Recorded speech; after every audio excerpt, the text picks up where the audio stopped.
In the early 1900s, Harvey Wilcox was living in Southern California on a ranch. He called it Hollywoodland, after the home of a lady whom his wife once met. Later, people began to shorten it to just simply Hollywood, and it became so popular that they even changed the sign. It has now been known by that name ever since. Over the next couple of decades, the place known as Hollywood transformed from a desolate western village into a filmmaking hub. It was started with just a couple of directors moving production at the last minute. First came D.W. Griffith, and then Cecil B.D. in 1914. He directed The Squaw Man, which was a silent western drama film. Since these early days, the city was built entirely out of fictional worlds, within a few square miles of what appears to be parking lots and warehouses from the outside.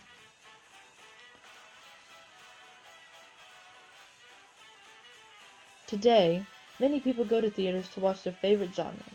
Genres were formed in the early 1900s and have developed as Hollywood grew and incorporated more types of film. Early genres included western, comedy, horror, and what is now referred to as silent films. The comedy started out as slapstick, but grew old very quickly, but was fixed when audio was developed.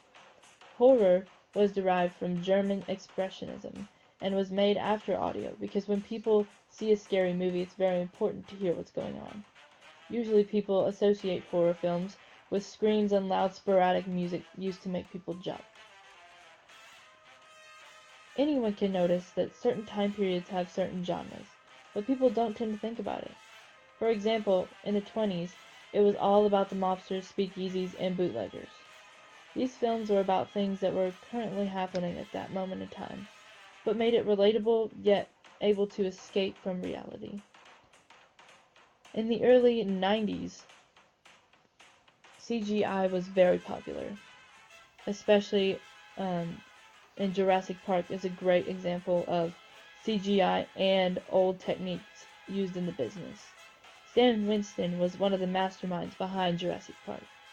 He was the man in charge of all animatronic dinosaurs. He, along with a small studio group, worked on life-size T-Rexes, giant dinosaur heads, and many other things appearing through the entire franchise. Winston started his studio in a garage after apprenticing under Disney for a few years.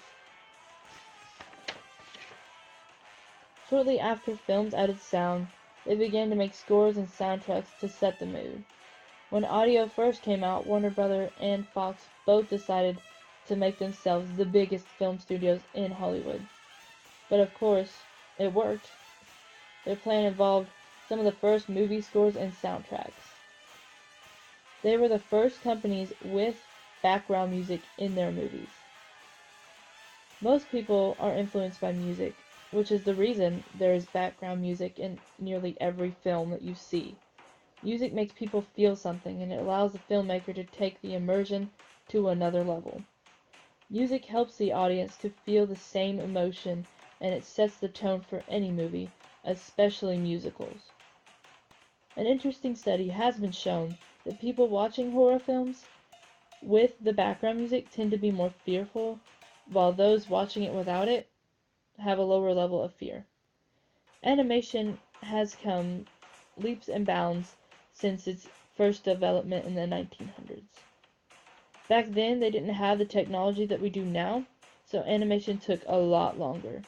The cartoons were not three-dimensional than they are like today. Before they had computers, they had people draw them frame-by-frame pictures. Then these pictures were drawn onto moving paper, were bound into what's known as a flipogram. They would flip through the pages fast to give it the effect of things slightly moving.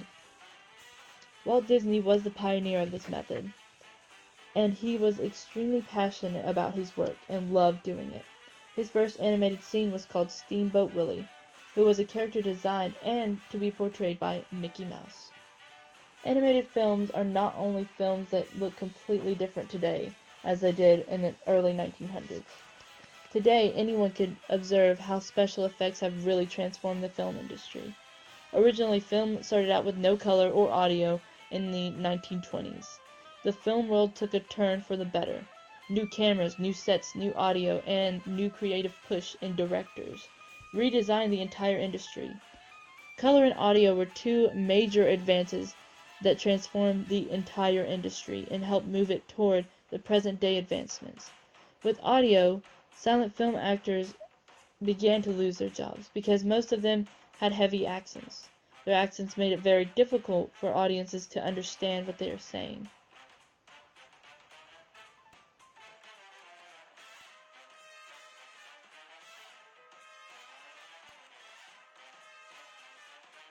I'll be back.